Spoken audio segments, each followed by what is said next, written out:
June is just around the corner. That means it's time for May's Blu-ray and Funko Pop haul. I ended up with more stuff this month than I was anticipating. So let's talk about it.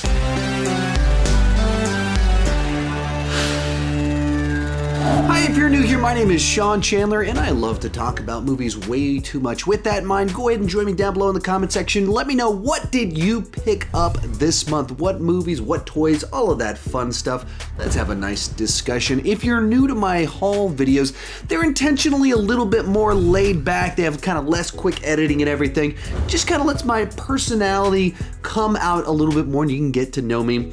With that said, let's go ahead and dive right into it. First off, we've got the Lethal Weapon 4-film Blu-ray collection. Coming up this Sunday, just a couple days from now, I'm going to be doing a thing called 31 on 31, where I'm going to rank 31 action movies from 7 iconic action franchises all in one video. Normally I rank specific movie franchises, and so this is an opportunity to take a bunch of the big movies: Rambo, Lethal Weapon, Die Hard, Bad Boys, John Wick, Mission Impossible, something else, and how do I compare them to one another? So it should be a lot of fun.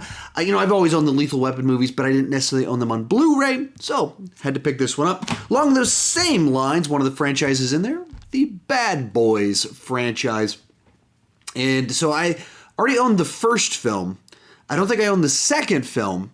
And then the third one just came out, so I'd look to see, and in the 3-for-pack was actually the best way to go about getting them. And so got the 3-for-pack, all 3 Blu-rays in one little package. And that was kind of fun because my wife hadn't seen the third one yet, and I thought she might enjoy that one more than most of the other films in the franchise. And I was right, she did enjoy that one a good bit. Moving right along, we have The Way Back, the latest film from Gavin O'Connor. If you don't know, Gavin O'Connor directed Warrior. Warrior's kind of the movie, my go-to movie recommendation, is one of my top 10 favorite movies of last year. It's a sports movie, MMA film with Tom Hardy, Joel Edgerton, Nick Nolte, and then it's also like a family drama, and so it just has all the notes that you want a sports movie to have, where the sports itself are a metaphor for the inner turmoil of the characters.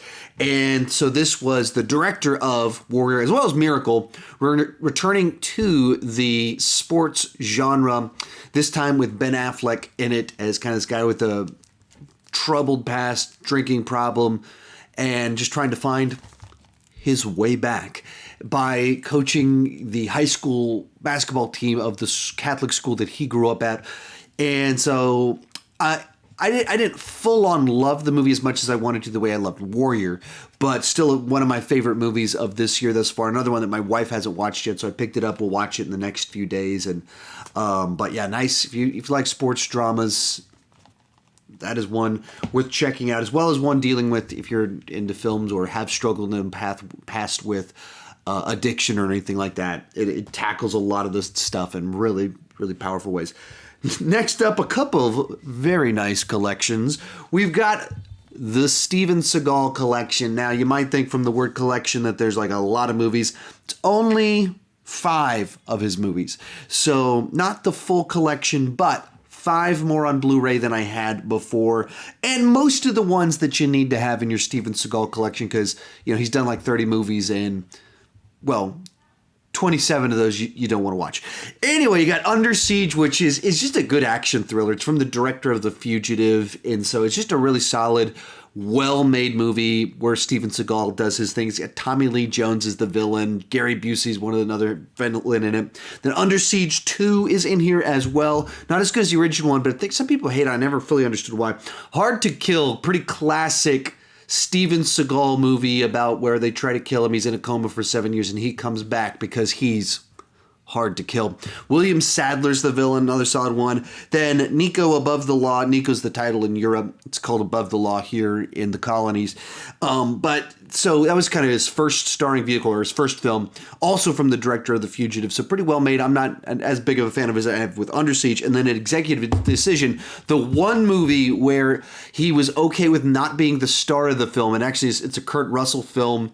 And it's like, it's terrorists kind of take over a plane, and so then these spies have to get on it, and they're like crawling through the air ducts and stuff and have to like get information. It's not really an action movie. There's a bit of action in it. And so some people have been like, it's Die Hard on a plane. Not really. That's not it. It's much more about them sneaking around and the tension that builds from it. But Steven Seagal has a smaller part in the film. It's not a Steven Seagal vehicle. It's very much.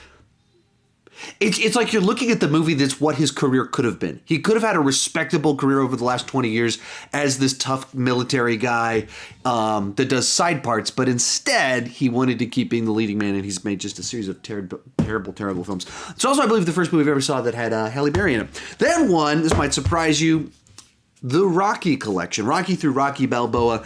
I, of course, have always owned them on DVD. I had a Blu-ray set of them. I don't know if my wife took it to her parents' house or what happened, or if it's at the family lake house, 100 miles from here or whatever.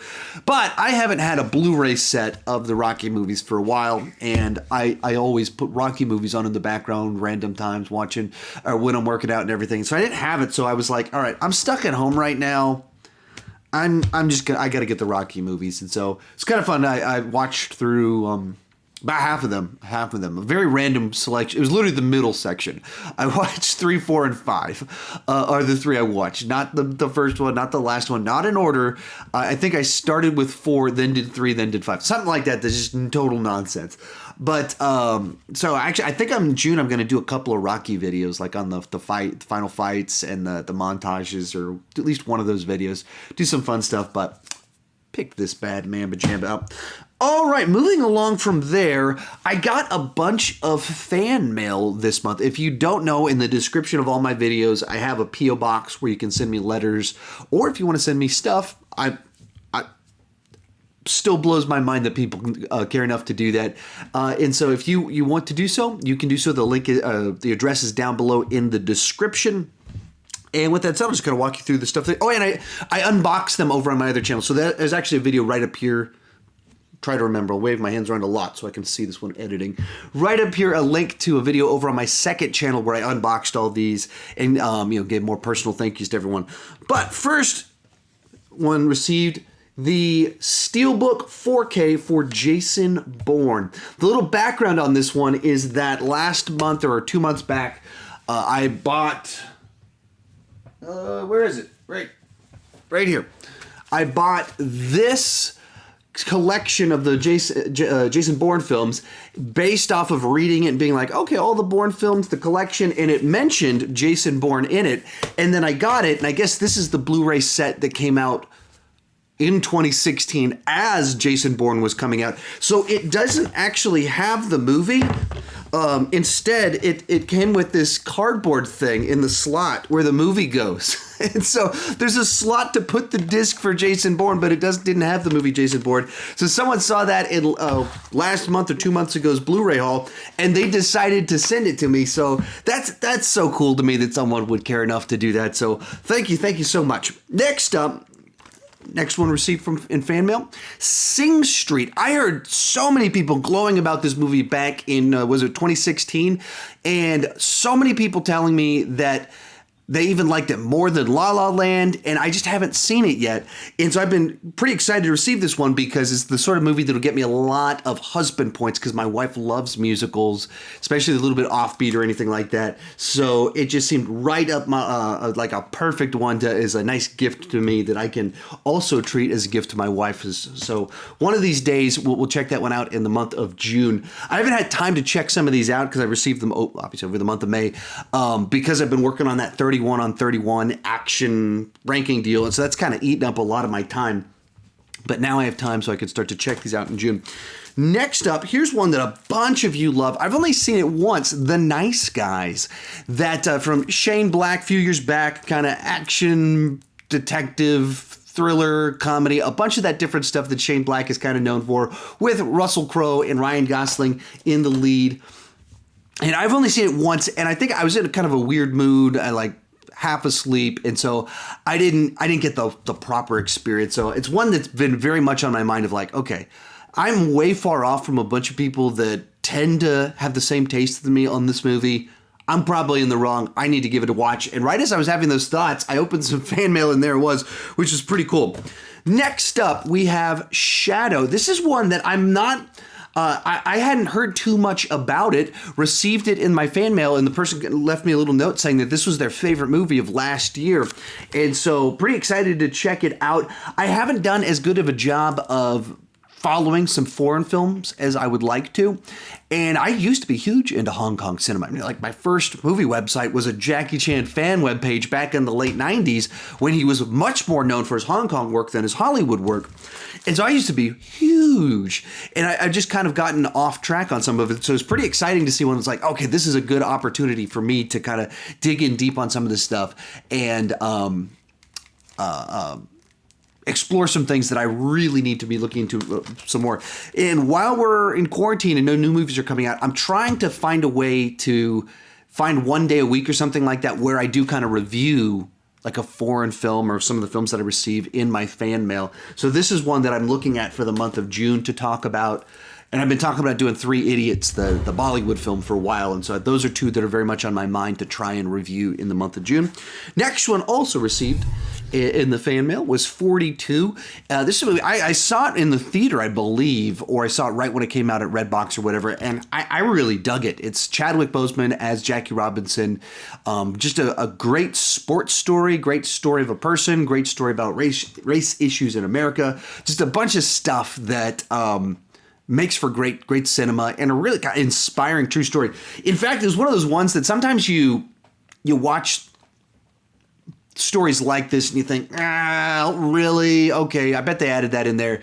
And I went to go look some of it up and it was like some of the things I thought were just screenwriter shenanigans. It's like, oh wow, that really happened. That's very, very cool.